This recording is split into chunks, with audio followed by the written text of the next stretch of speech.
Mun kula terangno nggih masalah salat nggih.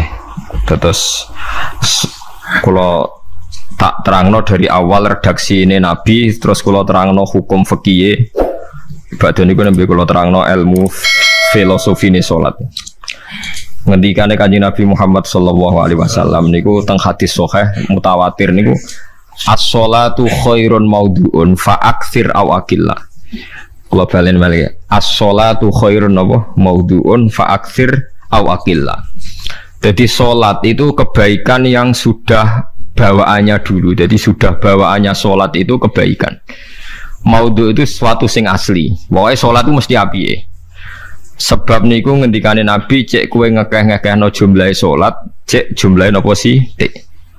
Dalam konteks artinya salat fardu karuan nggih, kaifiyahe karuan, aturane karuan. Terus salat niku wonten disebut an-naflul mutlak atau sunat mutlaqah. An-naflul mutlak atau sunat mutlaqah itu pantangannya hanya 3, enggak boleh ba'da subuh hatta tatlu asyamsu nggih sampai srengenge napa meletek. Gak oleh pas waktu zawal. Nggih niku antarane mriki pinten nak dhuwur nggih 12:05 menit nggih. Wis pokoke meh dhuwur niku mboten angsal. Niku jenenge wektu napa? Zawal. Terus nomor 3 ba'da asar nganti napa? Surupe napa? Srengenge. Larangan 3 salat ini bisa dibatalkan kalau ada sebab yang mukorin. Misalnya bar ngasar kok ana wong mati. Berarti kita angsal salat napa? Jenazah. Utawa kowe bar subuh mlebu masjid terus dhe wudu. Niku ana ulama sing darani tetep salat tahiyat napa? Masjid. Mergo sebabe nggih dukhulul masjid. Jadi hanya ada pantangan niku wau. Niki rungokno tenan nggih. Nah terus yang menjadi kontroversi mulai zaman ulama ngantos samangke itu kaifiyah kados traweh. Wis rasa tersinggung niki ilmu. Teng riwayat-riwayat Bukhari Muslim Nabi nu nak witir itu 9 rakaat. Lam yakut min hunna fi akhirihinna illa wahidan.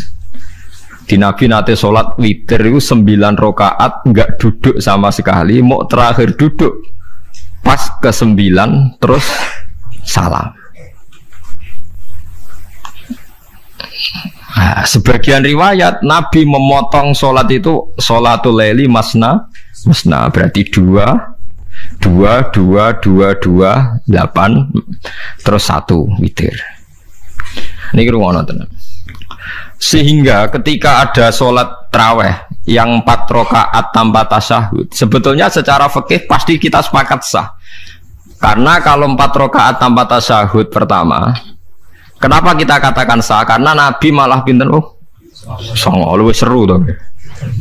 Mboten iki karena menjadi kontroversi. Nah, dan tidak satu pun ulama di dunia yang mengatakan tasyahud awal itu wajib. Sampean yakin tasyahud awal wajib apa sunat? Sunat.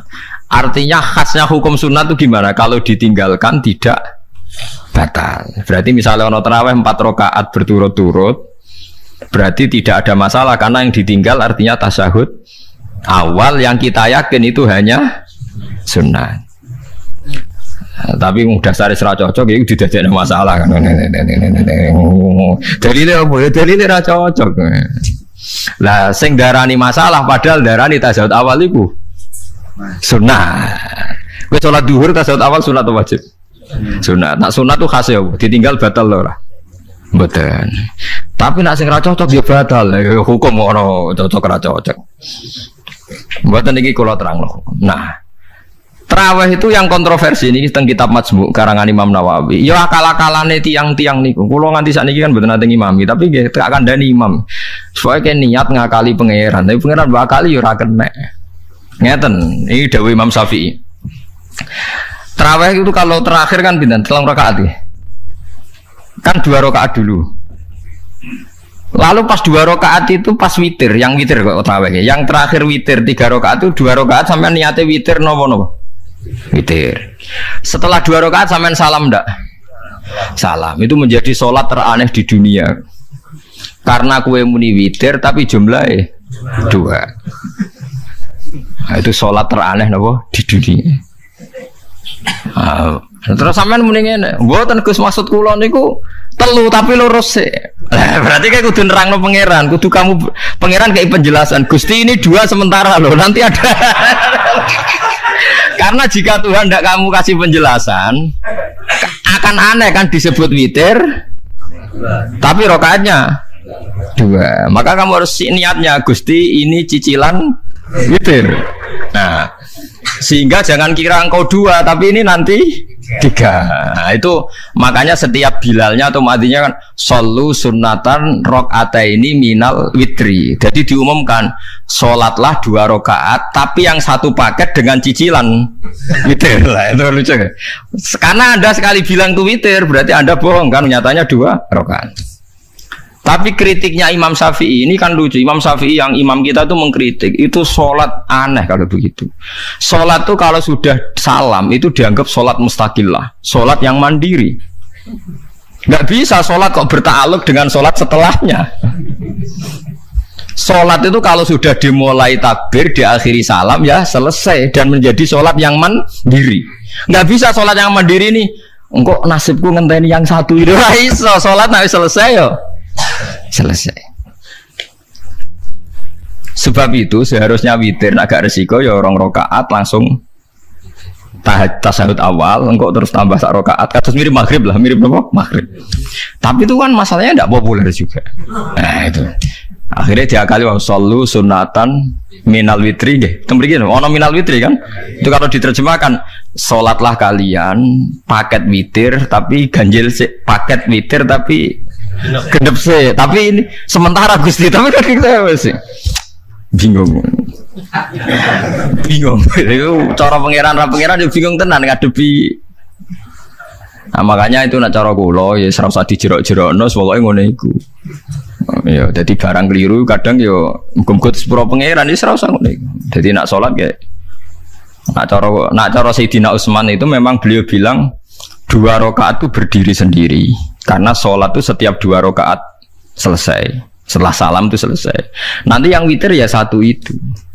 Makanya 2 itu rasa witir-witiran. Cara Sayyidina Utsman. Maka Nabi dawuh wa autir biwahidatin. Kemudian sholat-sholat Anda yang 2-2 itu ditutup witir. Berarti ya yang sholat kedua ya sholli sunatan ini biasa saja nafal mutlak. Gak usah nyinggung-nyinggung nopo witir. Oke. Loh ini penting sekali karena nyatanya ada witir kan? Nyatanya tidak nopo witir. Lah nanti yang 1 terakhir witir. Ya tapi adatnya ngoten niku. Jadi ini perlu sampean ketahui sholat itu memang banyak masalah di secara fikihnya. Karena tadi kalau sampean niat witir setiap sudah salam itu kan berarti selesai dan berdiri sendiri. Lah kok suwe-suwe nak rakaat sing terakhir batal lah berarti sing ngarepe melok batal. Mergo sak paket koyo capres mbek napa? Cawapres. Ora iso salat kok ono. Ah itu paham ya. Terus niku kaifiah salat. Di sampean memang akal-akalan tenggene witir pun bener solu sunnatam minal witri rakaataini. Jadi niku rontok bener ya rontok ngawur. Dadi ngawurnya itu tadi wong salat niku mustaqillah setelah ditutup salam selesai kok bergantung. Hanya nasib 2 ini kan bergantung setelahnya kan. Mana ada salat kok sudah ditutup berkaitan. Mulane kula nu nak witir ya ora tau tak niati witir. Mun kula ora cocok mbek pengumuman niku ora pati cocok. Tapi kan kula makmum, ora malah dihisab kan cara salah yes.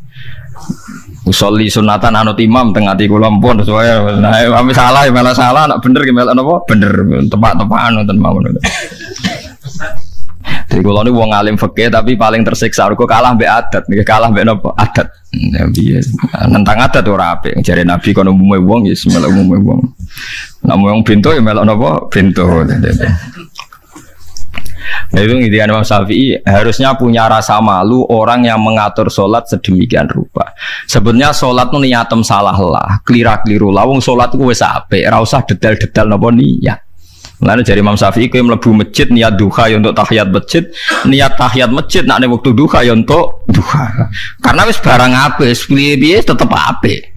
Ngono, dadi ora usah ribet-ribet niat ngono bae wong barang apik. Paham ya? Tapi kan sederhana kan sebenarnya kita tidak perlu bulat. Gak perlu apa? Bulat. Nah, paham ya? Terus ini penting. Nah, terus yang ketiga masalah kesunatan jamaah dan tidak. Ini kalau terang detail. Menurut hukum fikih, tahajud itu jelas gak disunatkan jamaah. Witir juga gak disunatkan jamaah. Tapi semua ulama yang bilang tidak disunatkan itu gak ada yang memfatwakan hak batal kalau berjamaah. Jadi tidak ada yang bilang dikatakan batal kalau jamaah. Cuma tidak disunatkan jamaah. Tapi Rasulullah itu pernah main di salah satu sahabat di waktu duha. Sahabat itu sakit, ingin ngundang Rasulullah, kepengen dalamnya di kenangan nanti tinggi sholat sinten Rasulullah. Ternyata Rasulullah ketika sholat, anak-anak dan istrinya yang sakit tadi ikut jamaah dan Nabi membiarkan. Bahkan Nabi sempat ngatur soft. Padahal itu satu bentuk sholat yang kategorinya nggak disunatkan apa? Jamaah. Itu makanya Imam Nawawi bilang sholat-sholat yang nggak disunatkan jamaah itu masih boleh jamaah. Seperti witir, duha. Nggih, tapi aja terus jadi gerakan tahajud bersama. Nah niku kula ora cocok nih. Wong ora kepen tahajud kok dijak nopo? Tahajud. Kula nggih nate dipamiti Gus nek ana tahajud bersama piye? Cangkem ora usah. Wong sing ngeloni bojone yo lagi ibadah, bocah ibadah sing ora enak. Mergo jare Nabi wis jelas wa fi buti ahadikum sedekah. Tadi kowe malah lucu. Wis ibadah kok bocah apa? Ibadah. Jadi sing ngeloni, lho ngeloni ra kudu ngeloni bojo, ngeloni anak iku ya napa? Ibadah. Takokno ruhen. Nak ngeloni bojo gak di masa depan ngeloni apa? Anak. Ngeloni anak nggih napa? Ibadah. Ning omah njaga anak bojo timbang dhewean nggih napa? Ibadah. Mulane kula nu rapati cocok nek ana tahajud bersama oleh tapi aja dadi gerakan. Nek sing pun nglampahi nggih monggo, sing umate seneng nggih monggo, itu tetap baik. Tapi baiknya bergantung sejauh mana ini tidak dimasalkan. Sekali dimasalkan tetap tidak napa baik. Karena nanti punya akibat yang sedang baik diajak baik yang lain, dari baik nikmat menjadi baik gremeng itulah itu perkara kan. Hanya orang kan sepakat kan nak ngumpuli bojo ibadah, kabeh ulama sepakat kan. Dan itu penggemarnya banyak. Terus dijak ibadah yang penggemarnya sedikit. Dasar imamnya ra cocok. Lah itu kan resiko agama dikomentari kan tinggi. Makanya tidak usah dimasalkan. Sing kelon ya keben, sing turu gitu apa? Keben karena turu ya ibadah kan. Turu niku mari ra maksiat. Wong zina mergo ora turu. Wong maling mergo ora turu. Wong ngrasani wong mergo ora turu. Mulane kula nate cerita teng ngaji niki ana ulama wali.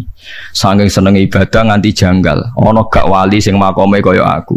Dituduhno wali sing saurip-uripe mau turu kecuali salat fardu. Iku mali sing setingkat kuwe. Mboten trimo Gusti tapi niku kok turah turu ya takokno sesuk. Kena apa kok turah? Turu. Jebule tak kok kenapa jenengan turu ya wong turu ora iso maksiat. Tapi nak kowe poso tahajud jenenge wong melek tepatine nduk ndi-ndi tetep paling selamat iku apa turu. Akhirnya ngakoni dene jebule alim kowe lah ya dadi turu iku iso dadi wali. Ke wong turu ora ngarah zina, ora ngarah maling, ora ngarah ngrasani wong. Dadi mulane akeh wali sing berangkat saka napa turu. Mulane Ashabul Kahfi ku wali sing kramate ku turu suwi. Mergo turu ku nak tepak. Niku iso dadi napa? Wali. Mulane kenapa kramate Ashabul Kahfi napa? Turu. Tapi aja tiru. Iki cerita ilmu, dari ilmu ora kudu mbok setujoni niki ilmu. Difaham ya terus. Kula piyambak pribadi belum pernah tahajud jamaah sama istri saya. Kula piyambak jarang tahajud. Tapi memang saya beritahu kalau sholat-sholat yang kesunatannya itu tidak jamaah, sebaiknya jangan dipaksakan jamaah. Karena kadang fadilahnya disirron. Kalau balik ini malah seperti sodakoh. Kalau zakat wajib itu sebaiknya diumumkan supaya orang tahu bahwa dia sudah melakukan kewajiban. Tapi kalau zakat tidak wajib sebaiknya sirron, sebaiknya rahasia. Begitu guys sholat jamaah itu kenapa baik di sholat fardu? Karena kalau yang tidak jamaah kan dikira dia tidak sholat. Makanya kesunatannya sholat fardu namun jamaah. Tapi selalu potensi riya, sum'ah, pamer itu ada sehingga ada sholat-sholat yang dari awal didesain supaya tidak kelihatan orang. Yaitu sholat nggak usah berjamaah. Plus baik di rumah. Semua ulama ijma sholat sunat itu baik di rumah apa di masjid. Di rumah. Di rumah, di dalam kamar sama di kamar tamu, ruang tamu baik di dalam kamar. Bahkan Nabi nyebut sholat fiko ibaitiha di kamar paling dalam. Nah, bagaimana mungkin sholat yang sudah didesain siron begini, misalnya kayak tahajud, disunatno bengi-bengi ben ra wong roh, disunatno ning jero kamar ben wong ra roh. Jebule jamaah kan jadi aneh kan. Tapi kan tentang ya goblok, barang apa kok mbok tentang. Ya tapi kowe tenanan ya goblok kok ora sunah Nabi iki, Bang. Mulane nek ora takok itu yang jenengan takok kok ngubang bun. Lah makanya aku wong alim dadi bingung. Bingungnya iku mergo akeh ilmune ora kok koyo bingungem. Tapi sing jelas peminat ibadah kelon itu lebih banyak. Ini mau sing mesti ini. Karena Anda harus sepakat kan kelon itu apa? Ibadah. Kita sepakat kan. Dan itu peminatnya banyak. Itu sekali ada pengganggu pasti dikomentari tidak baik. Padahal pengganggu nih ngajak tahajud. Itu akhirnya kan tahajud jadi korban dikomentari gara-gara penggang. Nah, itu yang saya tidak senang. Dieling-eling.